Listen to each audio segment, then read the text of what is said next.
Hello there, I'm Sconchulus, and this is TEPPEN Deck Teck, where I present to you decks that are fun, strong, or interesting. Today we are playing a new take on the classic deck Felyne Questspire, with the focus being in excess of powerful interaction through our quest units, and even a surprise unrespondable win condition. The main build around of the deck is the new 4 MP legendary unit, Village Buddy Palamute.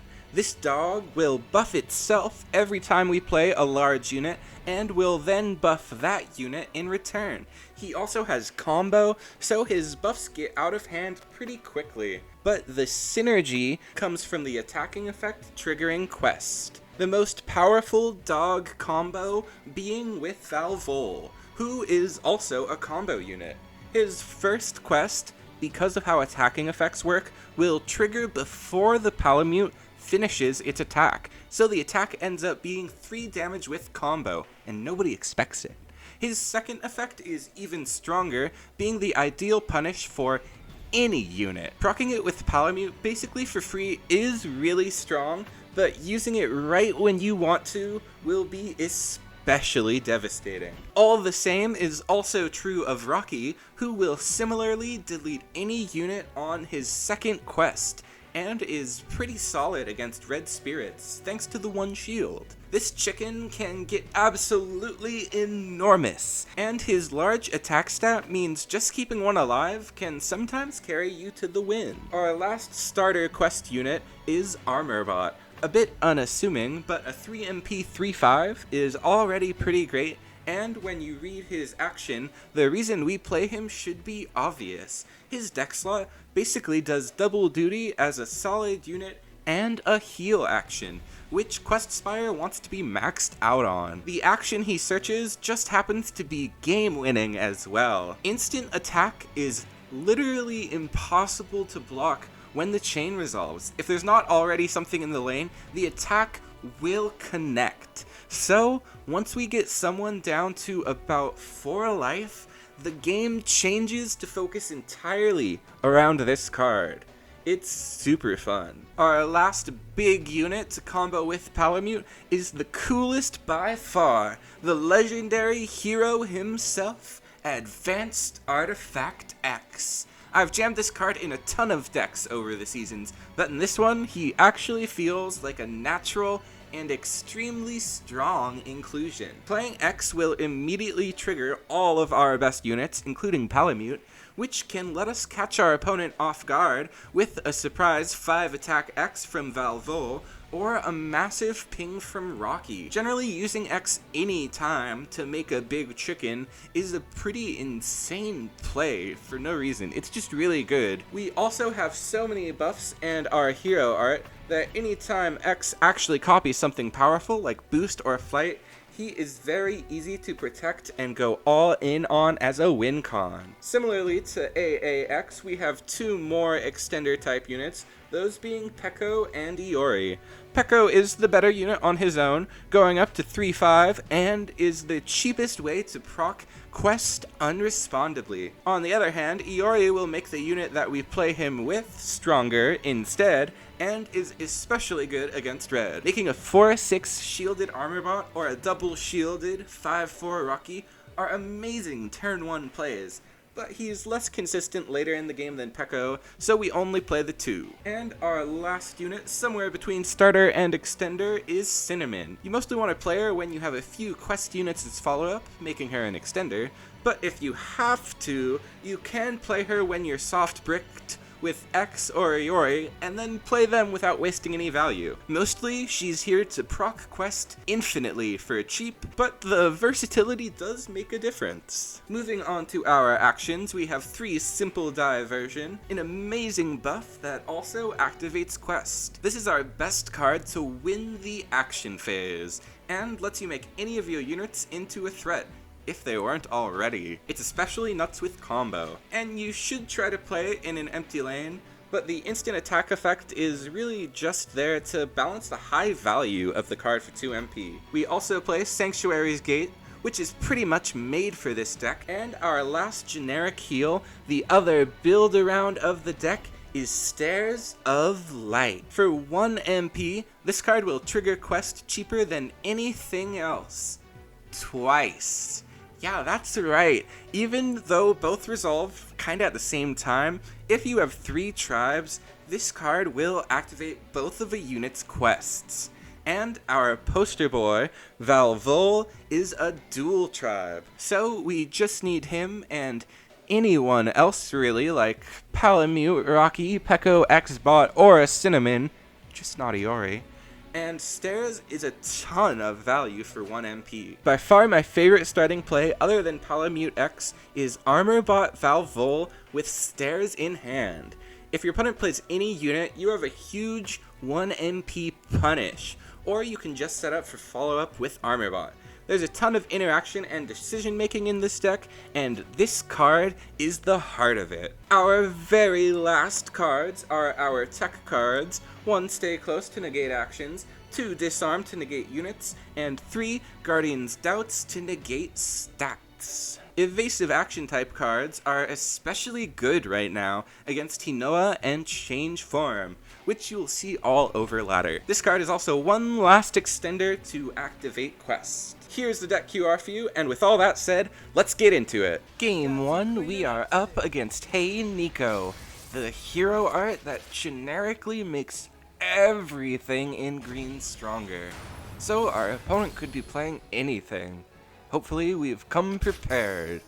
We start off with our 2 best starters, which should hopefully put in motion everything else for our deck.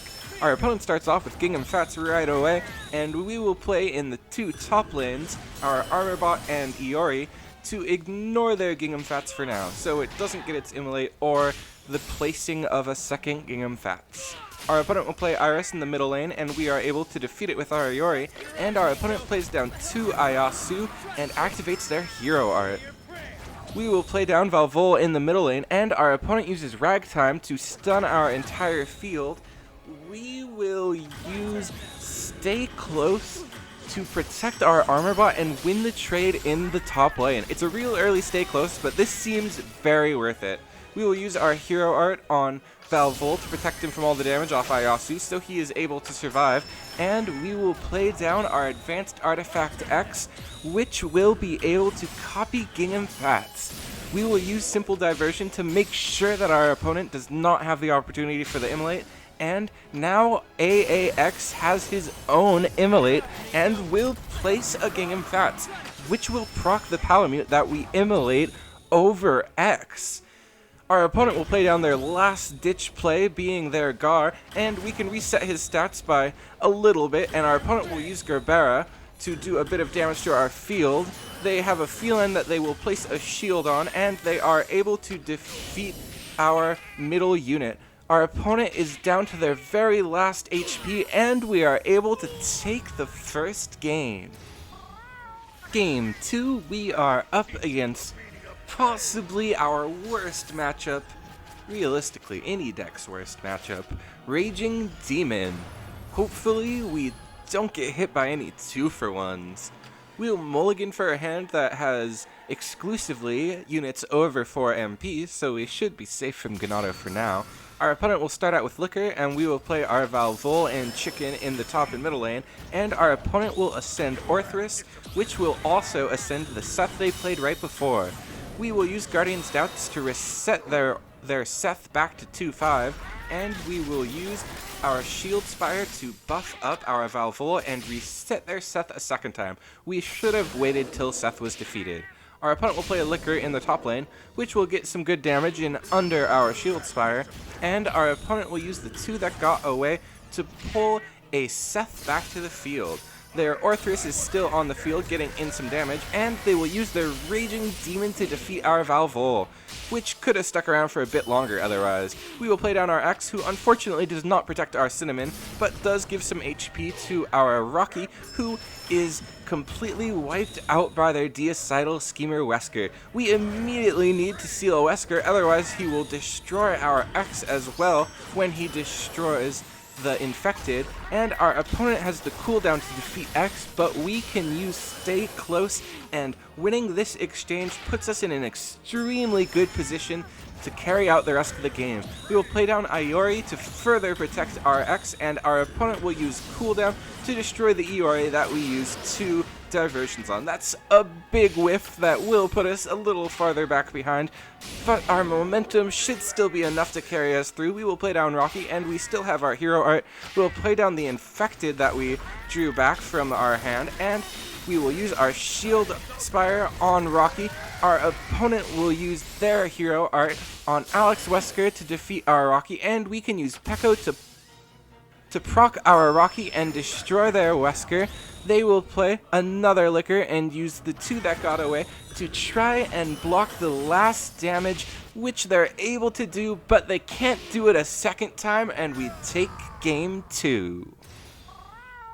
Game 3, we are up against a top 10 Kikosho player. This deck has been gaining popularity as a counter to red and is always unstoppable in the hands of top players. Hopefully we have enough tricks up our sleeve. Our opponent starts off with Mock Gentra placing Prion Chaser, followed by Nana. We'll play Valvol, and an early Rebellion army is the last thing you want to see against this deck. We'll respond with Simple Diversion, and our opponent will use Prelude to Ruin, doing 4 damage to Valvol. We'll play down Iori, which procs Valvol, and he unfortunately resets Nano, which was not the one we wanted. They'll play down Prion Chaser in their place and use Kikosho to protect their entire field. We'll play down Armorbot to give us enough AP for Shieldspire, which we will use on Valvol, since the 3 attack threshold will make a big difference here.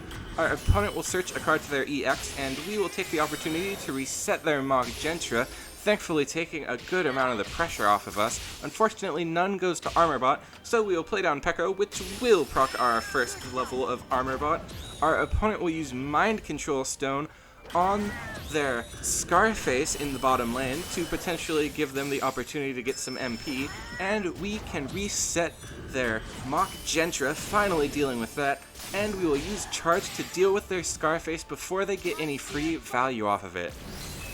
They will play down a Nana in the top lane, which will be defeated by our massive Valvol, and they will play down another Prion Chaser, activating Kikosho. We will play down a second Valvol using Shieldspire, bringing our first Valvol up to 5 attack, and our opponent will use no time to waste searching a shotgun to their EX pocket. It's actually a rocket launcher, which is much worse, actually able to punch through our Shieldspires, and they are able to defeat one of our Valvols. They had to go for the middle one for max value, but they have no way to deal with our remaining board, and we take game 3.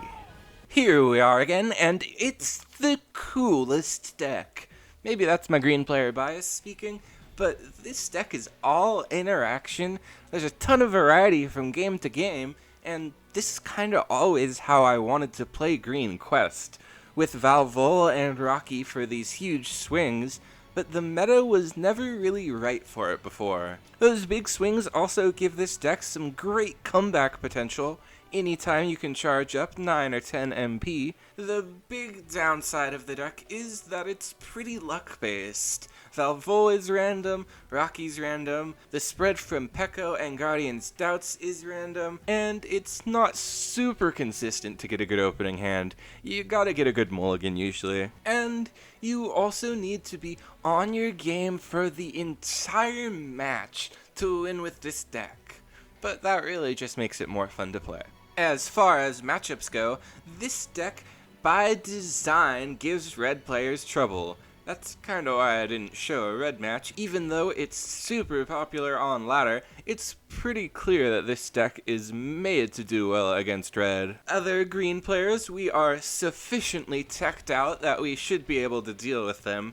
Purple and black are the 2 colors that do give us trouble though. Purple especially, with their steals, halts, and excess of damage, will usually be able to keep us off of our quest units before we're able to get any good trades with them. Black players at least have to invest a bit more, but that one bad trade will still lose you the game. I would recommend the deck to anybody who loves interaction. The deck is also extremely budget. Even though these cards are mostly about to rotate, I would highly recommend crafting armor bots and valvols. You can skip the pekos. Minus the epics and legendaries, this entire deck only costs about 1200 souls to craft, so I can't recommend it enough.